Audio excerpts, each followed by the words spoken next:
Well, that's 90 minutes of my life I'm never getting back. We could have played for another 90 minutes and we were still not going to score a goal. Despite putting both our strikers on the pitch and throwing everyone on desperation, we cannot score. Other than the good 45 minutes versus FCSB, the last 5 games we've looked like we can't score. Ruben Amorim's come in, we look better out of possession, we've got a better shape to us. But there's zero attacking threat, and one of it is on Ruben Amorim for persisting with two defensive-minded fullbacks at wing-back. You wonder why actually we're only doing well in the games where teams attack us, because when we are meant to have the ball and break teams down, it is just hopeless. Guys, it's so painful to watch. I am so bored of watching us play. I can't even lie. Like, our attack just, I don't think they would have scored today. I think Crystal Palace had it easy. And you look at this. 2-0 to Palace. We had 17 shots, but only 2 on target. Dean Henderson, of course, was going to have the game of his life and make some good saves. I think we all knew that was going to happen. But it was just one of those games where I just think it could have gone on and on and on, and we were never going to score. And do you know what? I'm absolutely fed up.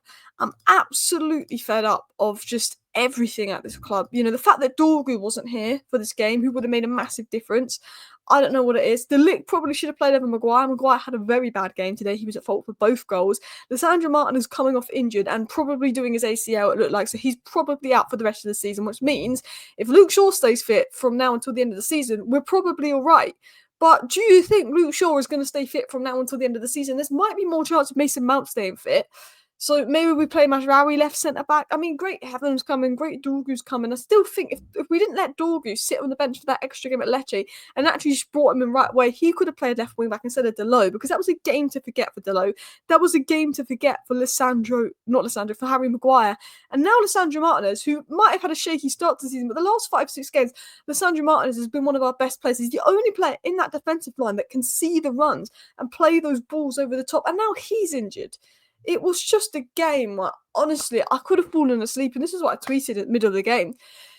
Games like this are another example of United's lack of urgency in the transfer window letting us down. We got the here we go for Dorgu a week ago, but we're happy to let him stay for another game and come the following week. Dorgu at left wing back probably changes the game, because every time Ruben Amorim has persisted with these two fullbacks in Mazraoui and Delo, or Mathys when he's fit at wing back, there's zero attacking threat. Ahmad's best role is right 10, there's no doubt about it. But when Ahmad is at wing back, we can get another player in the 10 role and we could have a little bit more in attack, a little bit more attacking threat, someone to progress the ball, because there was a position where Delo was in a really good position. He gives the ball away. So many times Delo was given the ball away in good positions. And look, he will do better at right wing back than left wing back. The angles don't open up for him. And Delo is a decent footballer, but not in a back five, not as a wing back. He's someone, if you play back four football, it was poor. And look, I back Amorim. I back him to succeed. We obviously need the players. We need a striker that can score goals. We need attacking wing backs. We need a wide channel defender and probably a midfielder that's better at progressing on the ball. They're the signs we need under Ruben Amorim. But he got it wrong today. This experiment with Maino at 9, it looked good the first 10 minutes, but that was it. He got it absolutely wrong today, Ruben Amorim. The persisting of these defensive fullbacks, Maino at 9. It was Crystal Palace were going to play 3 at the back. They were going to play a low block and they were going to frustrate you. And look at Crystal Palace's wing backs compared to our wing backs. Crystal Palace show you what a wing back does. Honestly, it was a frustrating game. We can't break down low blocks, whether it's Brighton, whether it's this game, we can't. Whenever we have a team and we're meant to attack them and we're meant to be playing on the front foot, we cannot do anything. We cannot break down the low blocks. It is painful. We only scored a goal versus Fulham because of a lucky deflection. We only scored a goal versus Brighton because it was a penalty. We are not actually scoring normal goals or creating normal goals. There was only 1 or 2 saves that Henderson made where I thought that was a guy making really good connection for the volley, and the Bruno shot that Ahmad laid into him. I thought, wow, Maino hit the post, maybe on another day he scores that, but there was nothing. There was no threat. It was obviously a game to forget for Delo and Maguire. It was another game where we didn't like scoring. Martin is coming off injured, just makes it worse, especially as he started to look good. And as I said earlier, he's the only player that can play in our backline and actually pick out a pass. But it's so defensive, and I back Ruben Amorim, and you know he obviously needs the players, and he's not the problem here. The players are just average. We lack quality. We've got one of the worst attacks in the league. I mean, the statistics that expected threat, all the underlying numbers say that, you know, we're probably 16th, 15th in the league for attack. But he did get it wrong today. I thought Glasner absolutely outcoached him tactically. I think he got it wrong today. One thing I will say is Will Hughes finally got a yellow card, but Maguire's first foul he gets a yellow card for. Will Hughes made 3 fouls, kicked the ball away, made a really nasty tackle on Bruno, which was a blatant yellow card. And then for his 5th foul, he gets booked. And that is Will Hughes again, who Casemiro touches his neck. And he's like, yeah, that's fine. Red card for Casemiro. Look, Palace deserved to win. They defended well. They showed us what fullbacks can do. Munoz, you know, all of that. Crystal Palace showed us exactly what fullbacks can do. And we showed them. Crystal Palace showed us what having a striker and fullbacks can do. And if Man United had a proper striker and proper attacking fullbacks, it's a different game. But whenever we play Crystal Palace, we have no luck with refereeing decisions. We cannot score any goals. Dean Henderson puts in a performance of his lifetime. It's incredibly frustrating. We're so average. We're not even bad today. It wasn't like Crystal Palace played us off the park and played amazing football. It was just that Crystal Palace just had the better profiles and the more balance in their team. It was like they were just more clinical. Mateta was there when he needed to be there. Of course, we let them score from a set piece. Harry Maguire probably didn't have his best game, fell asleep for the first goal, played them on for the second goal. It wasn't even like we're bad. We're not bad. We're not awful. We're not getting battered by teams. But we are just average. We just have zero attacking threat. We are a 14th, 13th place Premier League side. We're not bad enough to go down, but we're not good enough to finish in the top 10.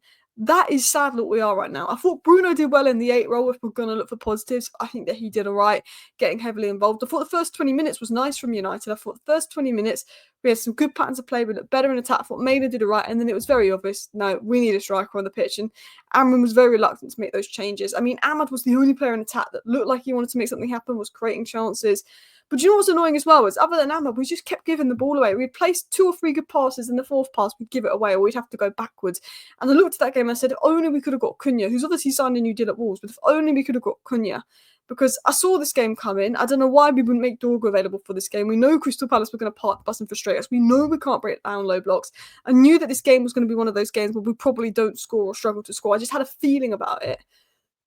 Honestly, guys, it was so frustrating. And I think Wasim makes a point here as well. He said, our best central centre-back and front-foot defender, excellent recovery pace, allows wide centre-backs to push up more compared to Maguire in good form. Why is Mazraoui at wing-back? Mazraoui should be one of the wide centre-backs, and De Ligt needs to be central centre-back, and I agree. And Ahmad could be right wing-back. Euro had a decent game, but probably could have done better for the goal. But other than that, I thought Euro made some good tackles, some good passes.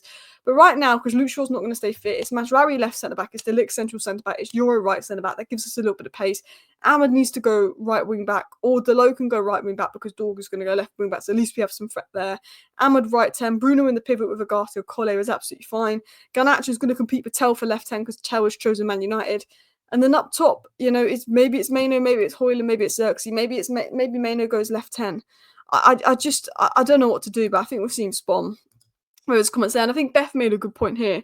Absolutely painful to watch, bar the second 45 versus FCSB. We have been awful to watch for a long run of games now. The quality of our players and their suitability to the system shows patient and investment is definitely going to be needed, and that's the truth.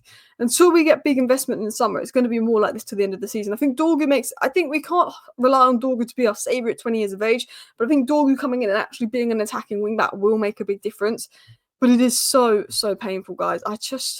I'm bored of watching us. It's painful to watch. I look at Manchester United and we just lack the profiles. We are a bottom half of the table side. We don't have players that can score goals. We don't have the attacking profiles. We've got Ahmad that's a great player, Maynard that's a great player, Bruno that's a great player. Mazraoui is a really good fullback in a back 4, but not a back 5. Delo's a solid fullback in a back 4, but not back 5. We don't have the profiles to play the football we want. And if you look at the team, it's very average. It's very mid-table quality. You know, Mazraoui isn't a wing-back. Delo isn't a wing-back. We don't have any 10s. We lack a powerful ball carrier. We lack everything. You know, we even need a fast, progressive, wide-channel defending centre-back. There's so much we need. We need a midfielder that's good on the ball. We need a centre-back that can defend the wide channels. We need, obviously, the 2 wing-backs. We've got one, and Kenda could be 2.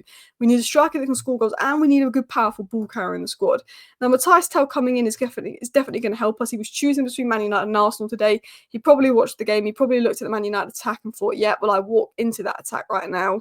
But, yeah, it looks like we're going to get Mathys Tel in, which is really, really good. So that's one positive, but I still think, well, I like Mathys Tel. I want someone that's ready now. I want someone that is ready now to just get, to score goals. I want a Cunha, I want a Mbeumo, I want a Semenyo type player. But we're going to have to wait till the summer for that. Thank you for watching. Bye.